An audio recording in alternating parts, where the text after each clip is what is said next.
Bermuda triangle नाम तो सुना ही होगा आपने। एक ऐसी जगह जहां रहस्यमय तरीके से जहाज गायब हो जाते हैं, ऐसी जगह जहां कंपास काम करना बंद कर देता है, ऐसी जगह जहां अब तक हजारों लोगों की मौत हो चुकी है, लेकिन कोई नहीं जानता ऐसा होने के पीछे असल वजह क्या है। कोई कहता है यहाँ भूतों का डेरा है, तो कोई कहता है यहाँ एलियंस का ठिकाना है, लेकिन आज तक कोई भी इस मिस्टीरियस लैंड की गुत्थी को सुलझा नहीं सका है।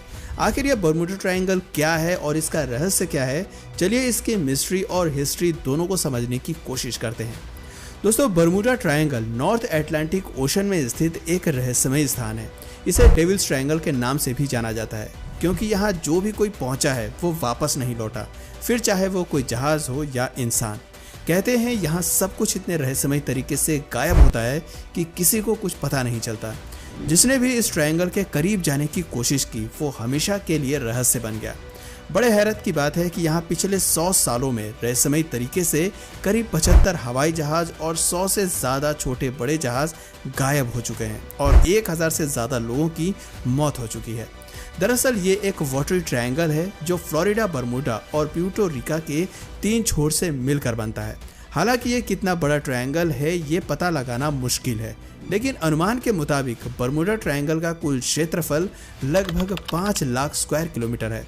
इसे आप कुछ यूं समझ सकते हैं जैसे भारत के राजस्थान, महाराष्ट्र और मध्य प्रदेश के क्षेत्रफल को अगर मिला दिया जाए तो जितना एरिया बनता है इतना बड़ा ये खौफनाक ट्रायंगल है, या फिर यूं कहें कि इससे भी कहीं ज़्यादा बड़ा है। ज़्यादातर दुर्घटनाएं त्रिकोण के दक्षिणी सीमा के पास होती हैं, जो बहामास और फ्लोरिडा के पास स्थित है। बरमूडा ट्रायंगल के बारे में एक और ख़ास बात ये भी है कि ये ट्रायंगल निश्चित रूप से एक जगह पर स्थित नहीं है। इसका प्रभाव त्रिकोण क्षेत्र के बाहर भी महसूस किया जा सकता है। इसके इतिहास पर नजर डालें तो सबसे पहले 1945 में अमेरिकी नौसेना के 5 टॉर्पीडो बॉम्बर विमानों ने फ्लोरिडा से पूर्व की ओर उड़ान भरी थी। इस मिशन को फ्लाइट 19 कहा जाता है। इसमें पायलट समेत 14 क्रू मेंबर सवार थे। सब कुछ ठीक चल रहा था, फिर अचानक इनके कंपास में कुछ प्रॉब्लम्स होने लगती हैं और कुछ ही देर में इसने भी काम करना बंद कर दिया था। अब यहाँ सबसे बड़ी समस्या खड़ी हो गई कि इन्हें अपना एक्चुअल पोजीशन का पता नहीं चल रहा था, साथ ही किसी और से संपर्क करने में भी दिक्कत हो रही थी। इस तरह दिन से रात हो गई और ये 5 विमान हमेशा के लिए लापता हो गए, जिनमें कुल 14 लोग शामिल थे। आज तक कोई नहीं जान सका कि ये जहाज कहाँ है और उन लोगों के साथ क्या हुआ।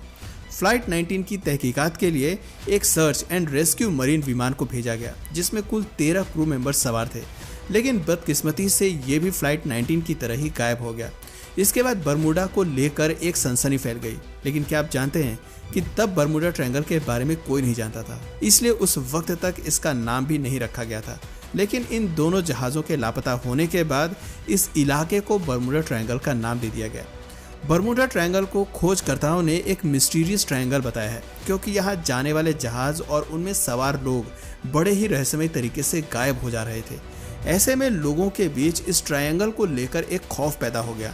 लोग यहाँ जाने से कतराने लगते थे। बताते हैं कि 1945 से पहले भी बरमूडा ट्रायंगल में कई जहाज गायब हो चुके थे, जैसे 1872 में मैरी सेलेस्ट, 1881 में एलन ऑस्टिन और 1918 में यूएसएस साइक्लोप्स। सबसे पहले आपको मैरी सेलेस्ट का किस्सा सुनाते हैं। मैरी सेलेस्ट एक ऐसा व्यापारिक जहाज था जो बरमूडा ट्रायंगल में लापता हो गया था। दरअसल मैरी सेलेस्ट एक अमेरिकन मर्चेंट ब्रिटाइन थी जिसने न्यूयॉर्क से जिनेवा के लिए उड़ान भरी थी, लेकिन वो वहां पहुंच ही नहीं सकी। 5 दिसंबर 1872 को ये जहाज अटलांटिक महासागर के आसपास पाया गया। कुछ लोगों का कहना था कि इस जहाज को समुद्री लुटेरों ने लूट लिया होगा, लेकिन जब इसकी जांच की गई तो चौंकाने वाली बातें सामने आई। जहाज में सारा सामान सही सलामत रखा था, पर जहाज में ना तो कोई सवारी थी और ना ही जहाज कर्मी। ऐसे में सवाल उठता है कि अगर इस जहाज को सच में समुद्री लुटेरों ने लूटा होता तो इसमें रखा कीमती सामान नहीं मिलता, इसलिए ये जहाज एक अनसुलझी पहेली बनकर रह गया।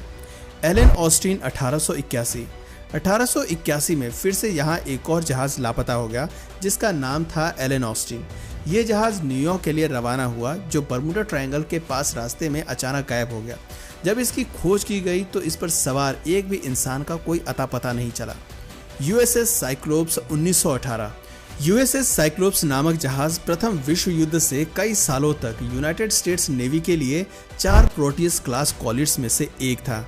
1 जनवरी 1918 तक यूएस के पूर्वी समुद्री तट की रक्षा में लगा था। इसे खास तौर से ईंधन आपूर्ति के लिए ही रखा गया था। कहते हैं कि गायब होने से पहले इस जहाज में 306 यात्री और चालक दल सवार थे। जैसे ही ये जहाज बर्मुडा ट्रायंगल के नजदीक पहुंचा, अचानक लापता हो गया। हैरानी की बात है कि जिस समय यह हादसा हुआ उस दिन मौसम बिल्कुल साफ था, लेकिन अचानक जहाज कहां गायब हो गया किसी को कुछ पता नहीं चला। यहां तक कि जहाज में सवार लोगों का भी कोई अता पता नहीं मिला।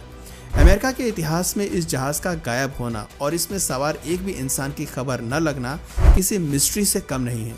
लेकिन दोस्तों, ये सभी घटनाएं इतनी पुरानी हैं कि इनकी पुख्ता जानकारी किसी के पास नहीं है, इसलिए इन्हें महज कविंदत या कहानी बताकर टाल दिया जाता है। खैर, चलिए आगे बढ़ते हैं। आपको बता दें कि बर्मुडा ट्रायंगल वाले इलाके को और भी कई नाम दिए गए हैं, जैसे ग्रेवयार्ड ऑफ द अटलांटिक यानी कि अटलांटिक का कब्रिस्तान, सी ऑफ डूम यानी कि कयामत का सागर और सरगेसो ग्रेवयार्ड आदि। इस तरह के नामों का इस्तेमाल 18वीं और 19वीं सदी में किया गया था, मगर बर्मुडा ट्रायंगल नाम पहली बार 1964 में यूज किया गया। इसके पीछे भी एक दिलचस्प स्टोरी है। दरअसल एर्गोसी नाम की एक मैगजीन थी और उसमें विंचेट एच गैडीज नाम के एक व्यक्ति ने लेख लिखा था। और पता है उस आर्टिकल का नाम क्या था? The deadly Bermuda triangle. बताते हैं कि इस लेखक ने बर्मुडा ट्रायंगल नाम का इस्तेमाल करते हुए यहाँ पिछले वर्षों में होने वाली कई गतिविधियों का उल्लेख किया था, लेकिन इनमें इस बात का जिक्र नहीं था कि ऐसा किस वजह से होता है, विमानों और लोगों के गायब होने के पीछे का कारण क्या है। बहरहाल लेखक ने इस स्थान को रहस्यमयी बताया और कहा कि यहाँ कुछ तो अलग है, जिसकी वजह से बर्मुडा में हर चीज़ गायब हो जाती है। कहते हैं कि इस आर्टिकल की वजह से बर्मुडा उस वक्त काफ़ी पॉपुलर हो गया, यहाँ तक कि इस पर कई किताबें भी लिखी गई और फिल्मों का निर्माण भी किया गया। चलिए आपको बताते हैं कि बर्मुडा ट्रायंगल को लेकर अब तक क्या क्या दावे किए जा चुके हैं। ऐसा माना जाता है कि बर्मुडा ट्रायंगल के बारे में सबसे पहले सूचना देने वाले क्रिस्टोफर कोलंबस ही थे। कोलंबस ही वो पहले शख्स थे जिनका सामना बर्मुडा ट्रायंगल से हुआ था। उन्होंने अपने लेख में इस त्रिकोण में होने वाली गतिविधियों का जिक्र करते हुए लिखा है कि जैसे ही वो बर्मुडा त्रिकोण के पास पहुंचे, उनके कंपास ने काम करना बंद कर दिया। इसके बाद क्रिस्टोफर कोलंबस को आसमान में एक रहस्यमयी आग का गोला दिखाई दिया जो सीधा समुद्र में जा गिरा। कुछ लोगों ने दावा किया है कि यहाँ एक भंवर बनता है, जबकि कुछ कहते हैं कि ये सब एलियंस की करामात है, ये रास्ता एलियंस बेस तक जाता है। तो वहीं कुछ का मानना है कि यहाँ समुद्र के नीचे एक बड़ा सा सी मॉन्स्टर रहता है। यहाँ अदृश्य शक्तियाँ विद्यमान हैं, जिसकी वजह से यहाँ अजीब तरह की घटनाएं घटती हैं। वहीं दूसरी ओर वैज्ञानिकों का मानना है कि इस क्षेत्र में भौतिकी के कुछ नियम बदल जाते हैं, जिस कारण ऐसी दुर्घटनाएं होती हैं। लेकिन हैरानी की बात यह है कि तमाम तरह के शोध और जांच पड़ताल के बाद भी इस नतीजे पर नहीं पहुंचा जा सका है कि आखिर गायब हुए जहाज का पता क्यों नहीं लग पाया। उन्हें आसमान निगल गया या समुद्र। दुर्घटना की स्थिति में भी मलबा तो मिलता ही है, लेकिन यहाँ गायब हुए जहाज़ों और विमानों का मलबा तक नहीं मिला। It's very strange. हालांकि वैज्ञानिकों ने हार नहीं मानी और उन्होंने बर्मुडा ट्रायंगल पर अपनी रिसर्च जारी रखी। ताज़ा रिसर्च के मुताबिक एरेक्टिक वेदर पैटर्न्स और एनवायरमेंटल फैक्टर्स की वजह से भी बर्मुडा में इस तरह की गतिविधियां हो सकती हैं। बर्मुडा ट्रायंगल के आसपास के मौसम पर शोध कर वैज्ञानिकों ने ये पता लगाया कि इस ट्रायंगल के ऊपर तेज हवाएं चलती हैं और इनकी रफ्तार 170 मील प्रति घंटे तक रहती है। जब कोई जहाज इस हवा की चपेट में आता है तो अपना संतुलन खो बैठता है, जिसके कारण उनका एक्सीडेंट हो जाता है और विमान लापता हो जाते हैं। जहाज़ों के लापता होने की दूसरी प्रमुख वजह है तूफान। शोध से पता चला है कि सबसे ज़्यादा तूफान इसी इलाके में आते हैं, जिसके कारण जहाज़ों का लापता होना आम है।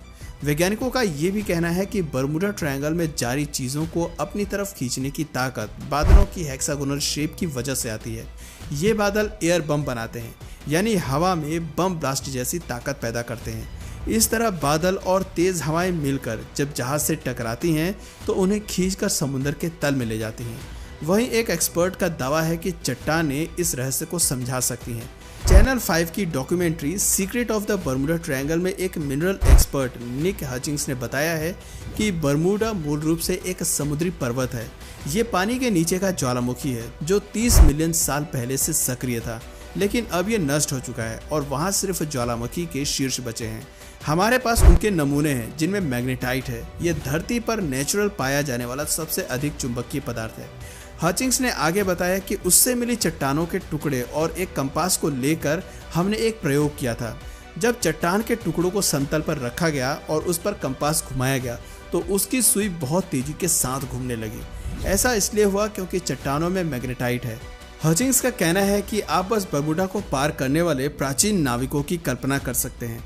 इसके अलावा National Oceanic and Atmospheric Administration का कहना है कि there is no evidence that mysterious disappearance occur with any greater frequency in the Bermuda Triangle than in any other large well travelled area of the ocean. इसका मतलब है कि इस बात का कोई सबूत नहीं है कि बर्मुडा ट्रायंगल में विमान और जहाज गायब हो जाते हैं। बर्मुडा में हम जो रहस्यमय गतिविधियां देखते हैं वो हमें दूसरे समुद्री इलाकों में भी देखने को मिलती हैं। अंतर केवल इतना है कि हमने उन पर ज़्यादा फोकस नहीं किया है। इसी के साथ एक तर्क ये भी दिया गया है कि बर्मुडा ट्रायंगल एक हेविली ट्रैफिक्ड एरिया है। यहाँ जहाज़ों और हवाई जहाज़ों का बहुत ज़्यादा आवागमन होता है, इसलिए यहाँ घटनाएं होने की संभावनाएं बढ़ जाती हैं। इस तरह कुल मिलाकर बर्मुडा ट्रायंगल मिस्ट्री की रियलिटी ये है कि इन तमाम मिस्ट्रीज़ का बर्मुडा से कोई लेना देना नहीं है। बर्मुडा का सिंपल सा फैक्ट है कि यहाँ तेज़ हवाएं चलती हैं, तेज़ तूफान आते हैं और ट्रैफिक का हैवी लोड होने की वजह से यहाँ इस तरह की घटनाएं घटना आम है। उम्मीद करते हैं आपको ये जानकारी पसंद आई होगी। दोस्तों, आप बर्मुडा ट्रायंगल को एक मिस्टीरियस या एक नॉर्मल जगह मानते हैं? नीचे कमेंट सेक्शन में ज़रूर बताइए। और अगर इस वीडियो से आपको कुछ नया जानने या सीखने को मिला या फिर इंटरेस्टिंग लगा तो प्लीज़ इस वीडियो को एक लाइक करके अपने फ्रेंड्स और फैमिली में से ज़रूर शेयर करें। और यदि आप इस चैनल पर नए हैं तो प्लीज़ इस चैनल को सब्सक्राइब करके बेल नोटिफिकेशन आइकन को ऑन कर लीजिए ताकि हमारे आने वाले वीडियोज़ आप मिस ना करें। मिलते हैं फिर किसी वीडियो में नए टॉपिक के साथ, तब तक के लिए नमस्कार।